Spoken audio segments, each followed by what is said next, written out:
ரோஹிணி அக்கா, ஏய் ரோஹிணி, ரோஹிணி அக்கா. சரி, நான் பாத்ரூம்ல பாக்குறேன், நீ பால்கனில போய் பாரு.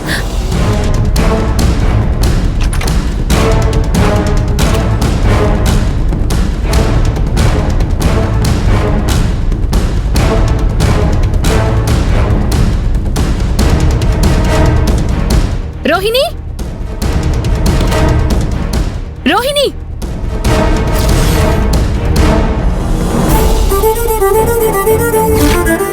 ரோஹிணி எங்க போயிருப்பா?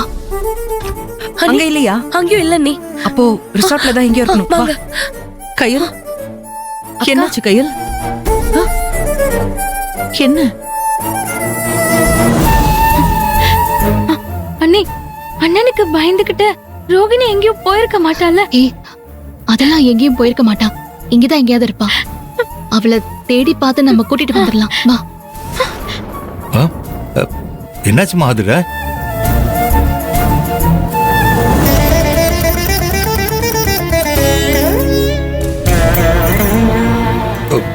சொல்லுமா, ஏன் தயங்குற?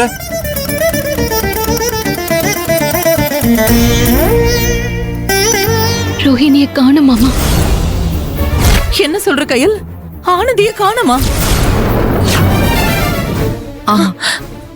ஆனந்தி அங்க இருந்த நேரா ரூமுக்கு தான் வந்திருப்பான்னு நினைச்சேன். ஆனா அவ இங்க வரல.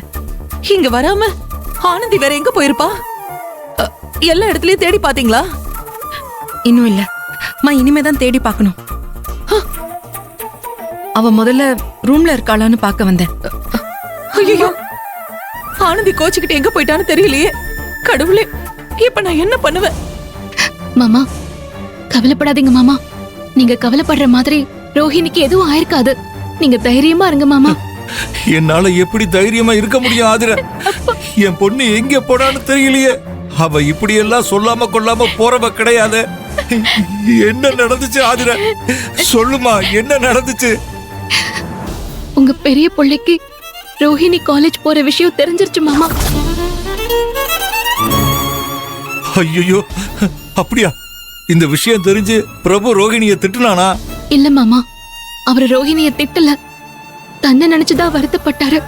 ஆனா நம்ம அண்ணன் இதுக்காக தான் கோச்சிருப்பாருன்னு நினைச்சு பயந்துகிட்டு எங்கேயோ போயிட்டான்.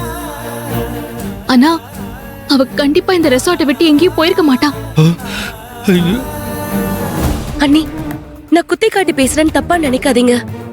இதுதான் நான் ஆரம்பத்திலேயே சொல்லிட்டு இருந்தேன். நீங்க தான் என் பேச்ச கேட்கவே இல்ல. இப்ப பாத்தீங்கன்னா இந்த பிரச்சனை எங்க வந்து நிக்குதுன்னு. நீ சொல்றது என்னமோ உண்மைதான். ஆனா இப்படி எல்லாம் நடக்கும்னு யாரும் நினைக்கலையே. மீனாட்சி மேடம் ரூம்ல என்கிட்ட ஒரு பேச்சு பேசிட்டு அங்க எல்லாரும் முன்னாடியும் ஏன் இப்படி மாத்தி பேசினாங்கன்னு தெரியல. ஆனா அவங்க இப்படி நடந்துப்பாங்கன்னு நான் கொஞ்சம் கூட எதிர்பார்க்கலாமா?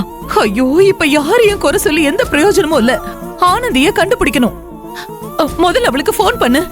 ரோஹிணி ரூம்ல இல்லன்னு ரேவதி வந்து சொன்னதுமே நான் ரோஹிணியோட செல்லுக்கு போன் பண்ணி பார்த்தேன். போன் ஸ்விட்ச் ஆஃப்னு வந்துச்சு மாமா. ஐயோ அண்ணி, மறுபடியும் போன் பண்ணி பாருங்க. ஒருவேளை ரிங் போனா போகும்ல. ஆமாமா. This number is currently switched off. Currently switched off. அண்ணி, அப்ப இருந்து ஸ்விட்ச் ஆஃப்னு தான் வந்துட்டு இருக்கு.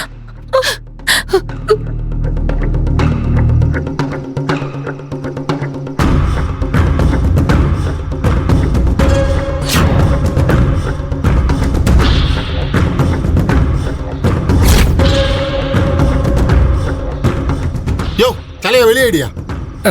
இந்நேரத்துக்கு மெக்கானிக்க வர சொல்லிருந்தா அவன் சரி பண்ணிருப்பான்ல. நீ என்னமா அதை பண்ணாம இதை நான் பாத்துறேன் சரி பண்ணிடுறேன்னு சொல்லி இழுத்து அடிச்சிட்டு இருக்க. இன்னும் எவ்வளவு நேரம் தலையை உள்ள விட்டு குறைஞ்சிட்டு இருப்ப? எனக்கு வாட்ச பொண்டாட்டி தான் சரியில்லைன்னா எனக்கு கீழே வேலை பார்க்குற ஒருத்தனும் சரியில்லையா? இப்படி இருந்தா மனுஷன் என்ன பண்ணுவான்?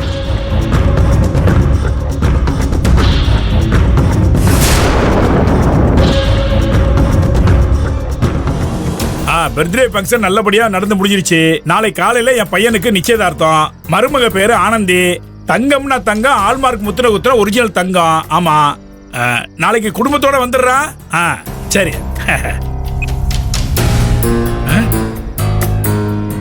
டேய் மயில் வாங்கனா? மயிலே. ராமச்சந்திரா, வா வா வா எப்படிடா இருக்க? நான் நல்லா இருக்கேன். நீ எப்படி இருக்க? நல்லா இருக்கேன். என்ன இந்த பக்கம்? என் ஒய்ஃப் மீனாட்சியோட பர்த்டே ஃபங்க்ஷன் இந்த ரிசார்ட்ல தான் நடந்துச்சு. ஆ, நாளைக்கு பக்கத்துல இருக்கிற கல்யாணி அம்மன் கோயில்ல தான் என் பையனோட நிச்சயதார்த்தம் நடக்க போகுது. ஓ அப்படியா? ரொம்ப சந்தோஷம்டா. டேய் மயில் வாங்கணும். டேய், நீ வந்துட்டியா இங்க? ஆமா ஆமா ஆமா. நீ என்ன பண்ணிட்டு இருக்கீங்க? அதான் அவனோட பையனை வந்து எங்க மயிலு, என் பையன் கல்யாணம் பண்ணிக்க போற பொண்ணு தர்மலிங்கத்தோட தம்பி பொண்ணுதான். அப்படி போடு அருவாள. அப்ப ரெண்டு பேரும் சம்மந்தி ஆயிடுறீங்க. ஆமாப்பா ஆமாப்பா. ஆமா. நல்லா இருக்கு நல்லா இருக்கு.